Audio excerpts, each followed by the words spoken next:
Hi, everyone, and welcome to this Aviation Week Network Fast Chat looking at how to plan, predict, and perfect your flight operations in association with SETA. My name is Wesley Charnock. I'm the Content Marketing Director of Aviation Week, and delighted to be joined today by Igor Dimnik, VP Strategy, Product and Marketing at SETA, who has more than 15 years' experience in the air transport industry. Thanks for joining me today, Igor. Hello, hi, really great to be here today. Thanks very much. So we're here to talk a little bit more about adverse weather conditions. So the first question really is, how do pilots keep up with the increasing frequency of those adverse weather conditions to make sure their flights are safe?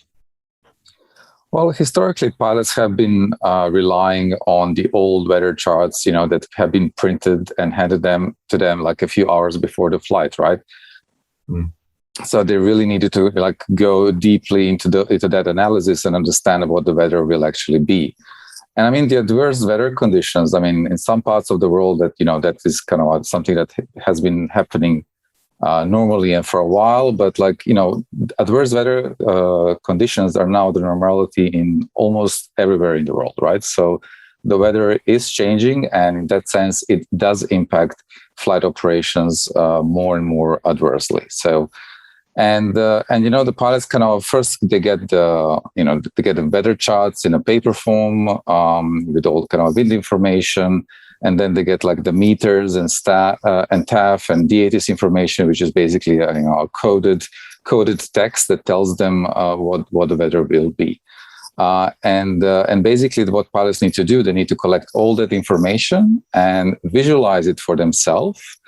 And this is really what's, is making it really difficult for them actually to predict that properly, right? So, and today we have the digital solutions that actually allow for pilots for that, help them with that 4D visualization.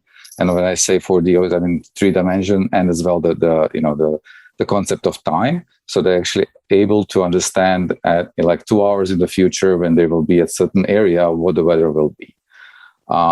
So really that's where the digital solution can really help the pilots to build that brain image, so to say, for them, and to understand, to really build a situational awareness around their flight.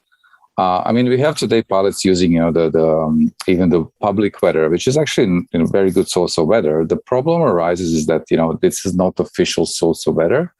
And we know that in aviation, we like to, for the good reasons, we use we have the regulation on what is actually supposed to be used officially for the flight, right? So in that sense, if pilots rely too heavily on our public weather sources, then airlines don't really have a control over what kind of information pilots use to keep their flights safe, flight operations safe.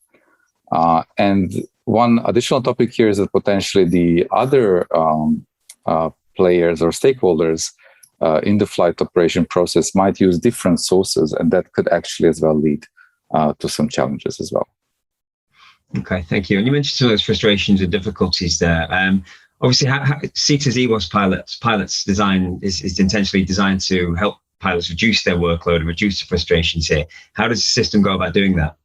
Well, what we do with Evas Pilot today is really that we use several official weather sources, and every time when we work with the different airlines in different areas of the world, we're actually able to extend and include more and more weather sources.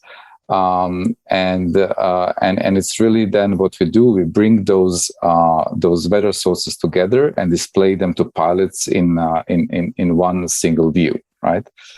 And the benefit of the Evas Pilot is really that this weather information is continuously updated, right? So if you would look at the traditional briefing process of pilots for the flight, they would receive a weather information that is already 2 hours old, right before the flight. And then if you add mid-haul to long-haul flight duration of a flight, then the source of information can become rather old and hence potentially outdated, right? Especially if you talk about today, where the weather is changing or can be changing more quickly than it used to.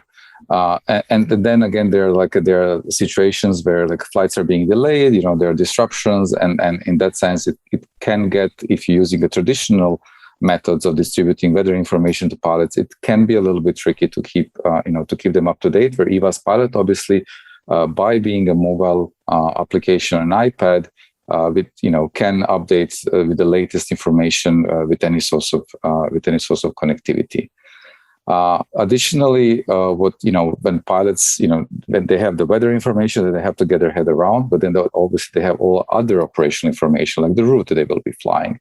And here we as well help pilots to really bring those two images together, right? The route they will be flying, and as well to overlay it with the weather information, which then really brings the powerful combination.